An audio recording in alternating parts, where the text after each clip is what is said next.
But this is your show. This is my show, and we have lots of questions and issues happening in and around the world of professional wrestling. Let me start with something fresh on a lot of people's mind as we record, because there was what was once known as a pay-per-view event last night.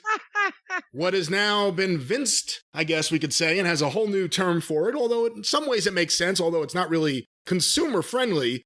But Jim, how much of day one did you watch? Well, you know very well what I watched because I called you. This is, as you just mentioned earlier, we are recording on Monday early in the day. And it was Saturday night. It was day one, January the 1st.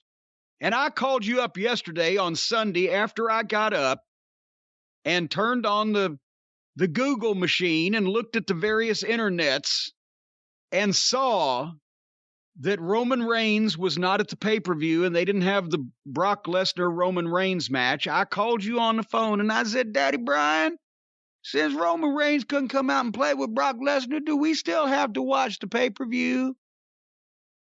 And you said, and I quote, well,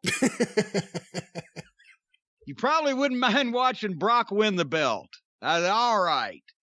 So, because you yourself, and I'll let you express it, but you said the same thing I said, besides Brock Lesnar and Roman Reigns and what is going to happen with Paul Heyman and how is this whole issue going to be moved forward, I didn't give a French fried titty fuck about anything else on the program.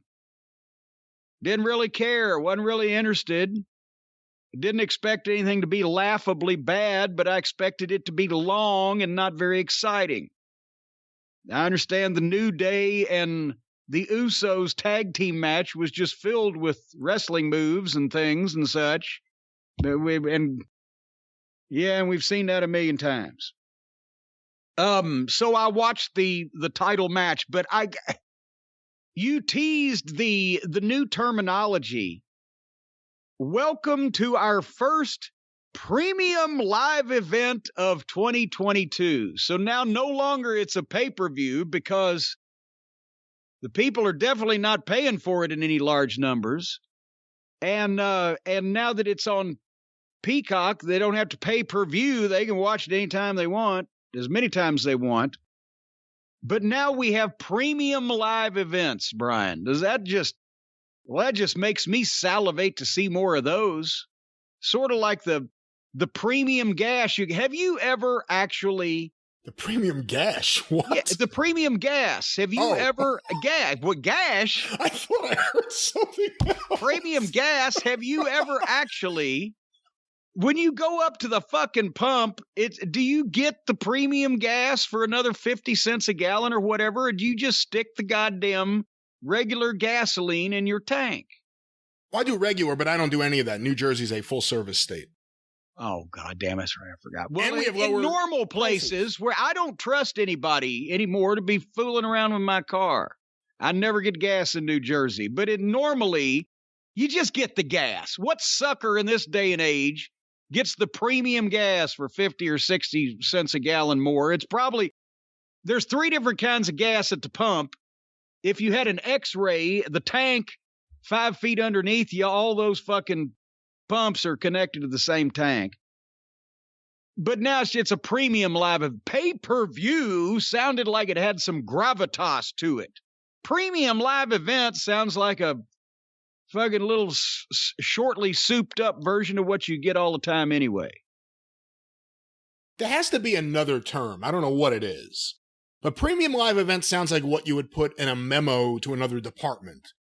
Pay-per-view, it's probably antiquated. I mean, it is antiquated. What would you call it? You have to call it something that signifies you must pay, I would think. This won't be free. You must pay. Well, you don't have to pay.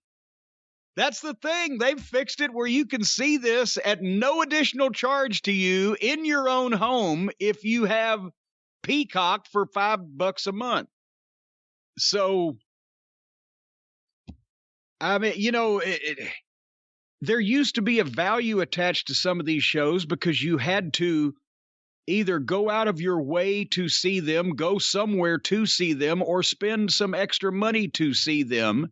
Therefore, not only did they make money, but there was some perceived value to them. And that's why you got it. It wasn't like it was just something that anybody can see anytime they want to. And we'll get around to it. But anyway, this was the first one of 2022. And go ahead. Do you think it's a Vinceism, or is, this the Wrath of Khan? Well, I think probably both of them are in on it. I don't know which side of the fence it came from, but I'm sure that they've both agreed on it. I don't think any one of the two of them went into business for themselves. Say this on the air, but it just doesn't have a lot of piss and vinegar to it.